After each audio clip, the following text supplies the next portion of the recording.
In our timeline, the first Europeans to reach the New World were the Vikings, followed afterwards by the Spaniards, Portuguese, and so on. But realistically speaking, only a small fraction of our history actually is documented, and there's just so many things that we don't really know, so many unwritten stories and adventures that people of the past had, lost forever in the annals of history. Well, today one alternate history story that we have going is that of the Third Odyssey. One of the most ambitious mods ever created for EU4, the Third Odyssey lets you flee the old world as the Byzantines and establish yourself as a fledgling colony struggling to survive in the New World. One thing I really like about it is the fact that they actually call the country Basileia Romaion, which is closer to what they call themselves than the Byzantines, because again, they did not call themselves the Byzantine Empire. That's something that the Germanic Chronicles came up with afterwards to justify the fact that the Holy Roman Empire claimed also to be the descendants of the Romans, which they were not, obviously, the Byzantines were. We begin our story deep within the libraries of Constantinople, where the brothers Ioannis and Konstantinos have found a hidden cache of information left over by Alexios Komnenos that depict the schematics of drones retrofitted for deep sea capabilities of the ancient Romans, which would navigate the treacherous seas between the coast of Hispania and the land of the Celts in ages past. Initially intended for trading with the Varangian Vinland that was never materialized, these schematics would lead to something more. Despite having a very standard start with the Byzantines and the normal vanilla mission tree, a few things will happen a little bit different in our game than most regular games. Through Imperial decree, all of the vast silk reserves of the Roman Empire are collected and stored in their westbound fleet. To what ends? We shall see. Coming up with some secret plans to evade the Turks once and for all by abandoning the old world, the brothers Ioannis and Konstantinos have decided to grant independence to the state of Morea and offer the vassal of Athens as Morea's very own vassal. Venetian captains are taken aboard these ships bound for this unexplored, uncharted, and mysterious new path that the emperor is speaking of. Final checklist is done. We've got plentiful supply, but we need to decide what we're gonna take with us, which of the old world knowledges we want on board. Do we want the Greek fires, the old books and scrolls, get some silk as well to trade with whoever we can trade, maybe even hire the Venetian captains and their cannons? Remember that the more you take, the more dangerous the trip might be because you're overloading your ships with stuff. So we're gonna take the Greek fire, obviously, get the books and scrolls, and that's gonna be it. We're gonna leave the silk and the Venetian captains behind. Let's set sail. A bunch of rebels from the old world would like to join us, Albanians nonetheless, led by the famous Georgi Kastriotis Skanderbeg would like to join our fleet.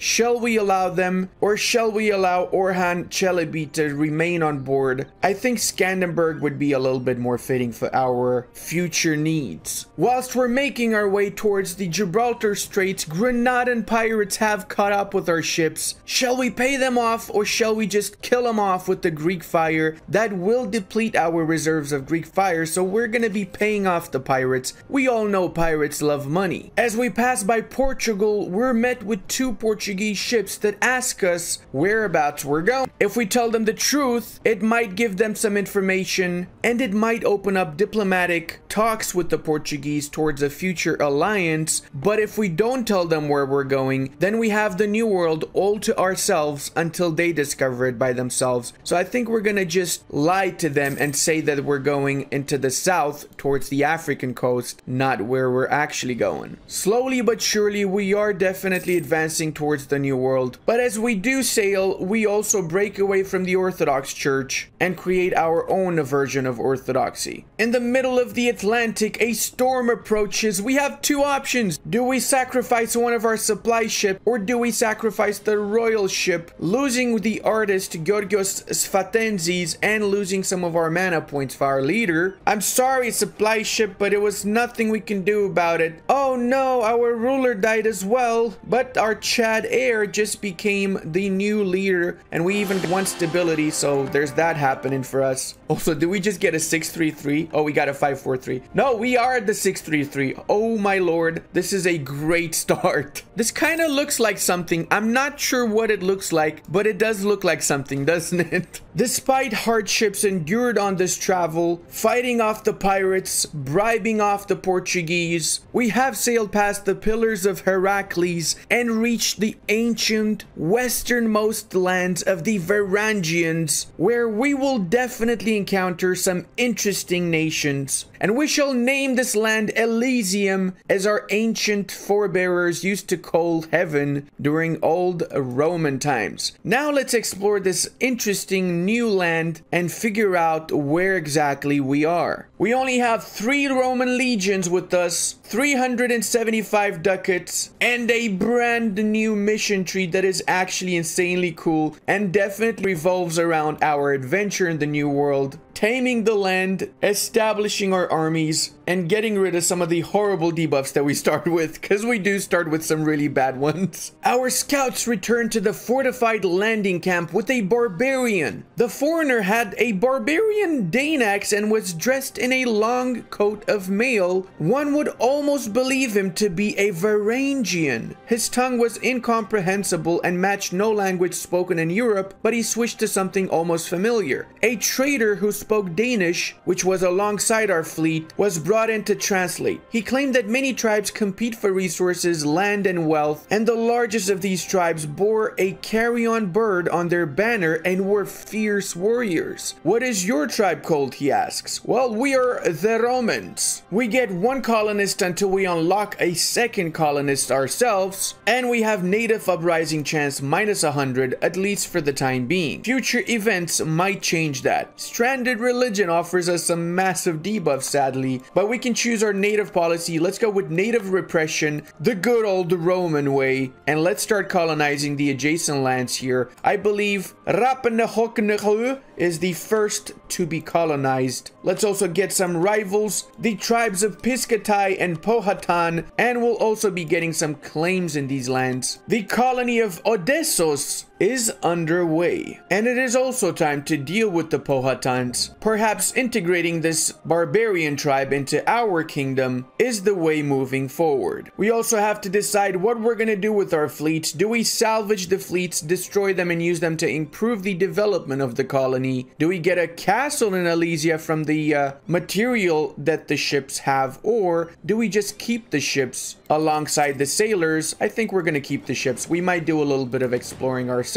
Let's also assign Mr. Skanderberg the Albanian in charge of our army. He surely will have an easy time crushing everybody around here. New lands but old faith. As such, we have the estates established, and we have the clergy estate as one of the early estates here alongside our crownlands. We can of course give out the +1 mana privilege now, as well as oversight by the clergy to just ensure that they do have a little bit of strength. We have 560 settlers per year for the first few years, so it will definitely help colonizing the initial heartland of our newly established country. The great part is that we even have unique Roman units, unlike the default vanilla game where we have the Eastern units, including Roman cavalry and a lot more flavor to go along with it. The aristocracy that came alongside with us is worried about the barbarians' increasing raids, and as such has established their own local militia, which increases our production in the province of Elysia and might lead to some interesting events down the line. Speaking of Elysia, we also have the Albanian quarter here that adds additional development to the province, but increases the construction costs and local unrest, at least for the first 70 years or so. Our first colony, Odessos, is finished. That means we can start colonizing the other adjacent province. We gain a core on Odessos, we rename the capital to Neriton, and it becomes a Greek Eastern Orthodox province like our main provinces, with New Alexandria coming up next. A new world, but no church. Can we have a world without a church? Of course not. We're Romans. So let's spend a little bit of money and get a church in Elysia, the first and most most important building in the New World, where future generations will rally upon and worship unsanctioned and illegally. Mr. Skanderberg just took control of our armies and declared war on the Powhatans. Illegal warfare, I might add. He crushes them and continues to attack them relentlessly. In true Roman fashion, Georgios Gemintos Plethon essentially establishes a heretical cult within our nation, which will eventually lead to the Elysian religious wars, so we need to tread carefully. Visitors from the north, Varangian colonies, have made contact with us, so let's see what they want from us and how we can best work with each other. We can get an alliance with Markland, alliance with Helluland, or not pick any sides. Essentially, Helluland and Markland, two Varangian Viking colonies with quite a bit of rivalry between each other. What would be the best option for us? Let's actually check the development that they have first. They actually have quite similar development, and Markland's a little bit closer to me. We could get trade power abroad -10 and ship cost -10 as well, or prestige 0.05. I like the deal that Helluland's offering me, so I'm gonna go with Helluland. I love you, Markland, but it's not meant to be our relationship, at least not yet, okay? Let's see how it goes along the way. And of course, we have a looming disaster, the Elysian religious war, where we have two factions, the Orthodox Christians and the Plethonists, people that want to restore Hellenism to our country. And honestly, it doesn't seem like such a bad idea, does it? Skanderberg's unsanctioned attack on Powhatan is over, but we might as well take advantage of this unsanctioned attack and annex Powhatan, educating them and civilizing them, making them once more a part of our empire. And I don't know why I just said once more, because they never were a part of our empire before. Means we can do our mission, expand our lands, which offers quite a little bit of mana points. Formation of the Barbaroi Council, essentially a council of the various chieftains that have been conquered by us. I can either allow them more or less rights within our empire. I'm gonna give them extra rights, because by offering them more rights, whenever we conquer a province from the barbarians, we keep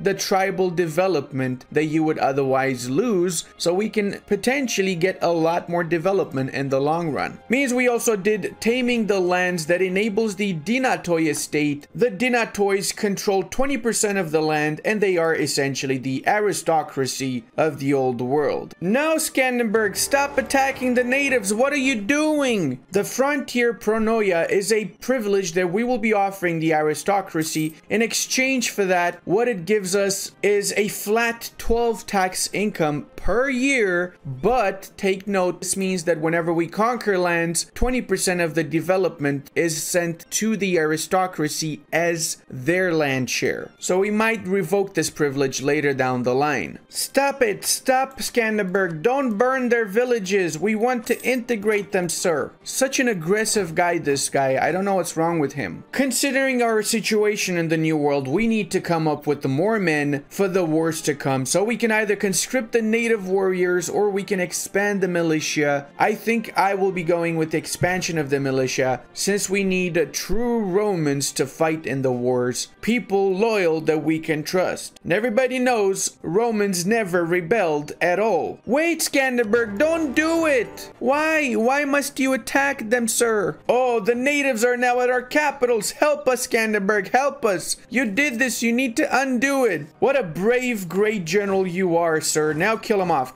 Since we started, you might as well kill them off. It's an imperial decree. Rejoice, barbarians, for you shall be a part of the greatest empire ever known to humankind. Oh no, what is this? Markland? Are we getting invaded? Bum bum bum.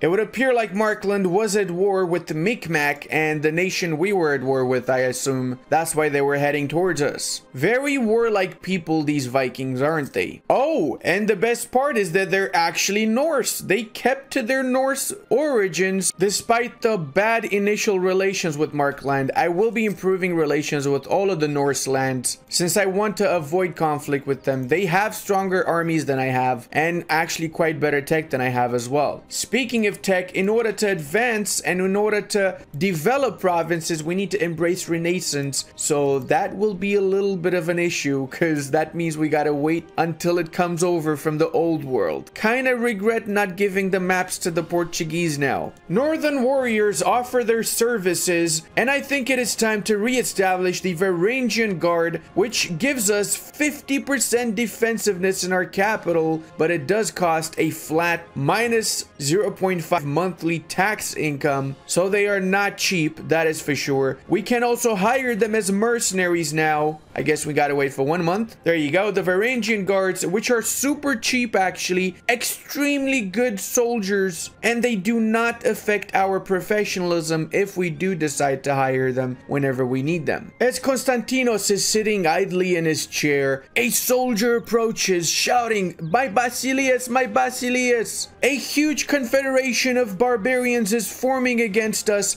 What shall we do? Shall we try and make an alliance with them, send an ambassador, or should we warn the other tribes not to join this confederation or be damned by our great legions? I'm gonna kill this confederation before it takes any big shape or form. We're Romans, okay? We cannot allow such things to happen. This insolence will not stand." Finally, we learned of what tribes exist around us now with the delegation that we've sent to these tribes. And I think it's also time to hire the Varangian Guard as war is upon us. With our Greek fire reserves running low, we have to decide if we use it for the defenses of the city or if we use it for our ships. We don't really need it for our ships, so we'll just use it for the defenses of the city, bringing up the defenses to 71% just in case anyone decides to attack us. We also will be sending some search parties to look for the ingredient of Greek fire. If we find the ingredient, we might be able to recreate this magnificent weapon. And after all, who's to say what the New World has to offer? It might be full of riches, like oil in a province called Texas somewhere.